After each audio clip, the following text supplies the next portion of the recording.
یہ دنیا جس میں ہم لوگ آج زندگی گزار رہے ہیں، اگر اس پر غور کرو تو یہ غور خود آپ کو اس نتیجے تک پہنچائے گا کہ یہ دنیا ہماری منزل نہیں، یہ ایک سفر ہے۔ کیونکہ صدیوں سے یہ معاملہ ہوتا چلا آ رہا ہے کہ بچہ پیدا ہوتا ہے، بچپن سے گزرتا ہے، جوان ہو جاتا ہے، بوڑھا ہو جاتا ہے اور پھر آخر دنیا سے چلا جاتا ہے۔ بلکہ بہت سے ایسے ہیں جو بچپنی میں چلے جاتے ہیں، بہت سے ایسے ہیں جو جوانی میں چلے جاتے ہیں، بہت سے ایسے ہیں جو ادھیڑ عمر میں چلے جاتے ہیں، بڑھاپے کا بھی انتظار نہیں ہوتا۔ یعنی موت ہر حالت میں آنی ہے، یہ ایک ایسی حقیقت ہے جس کو دنیا کا کوئی بھی انسان جھٹلا نہیں سکتا، وہ چاہے دہریہ ہو، چاہے خدا کو بھی نہ مانتا ہو، مگر موت کو مانتا ہے کہ ایک دن موت آنی ہے، اور اس بات کو بھی مانتا ہے کہ موت کا کوئی وقت پہلے سے بتایا نہیں جا سکتا۔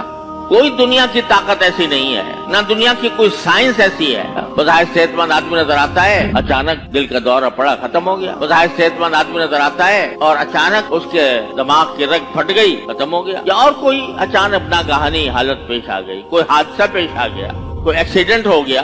کوئی پتہ نہیں ہے کہ میں جب اٹھ کے یہاں سے جاؤں گا اپنے گھر اور راستے میں سڑک سے گزروں گا تو میرے ساتھ کوئی حادثہ پیش نہیں آئے گا۔ کوئی گارنٹی ہے، کوئی ضمانت ہے کسی کے پاس؟ لہذا اگلے پل کا بھی پتہ نہیں ہے کہ میں زندہ رہوں گا یا نہیں رہوں گا۔ اگر یہ زندگی جو دنیا کی زندگی ہے یہ مقصود اصلی ہوتی یا اور یہ ہماری منزل ہوتی تو پھر یہ موت کیوں آتی، اور موت کو اتنا غیر معین کیسے ہوتی کہ پتہ نہیں کب آ جائے؟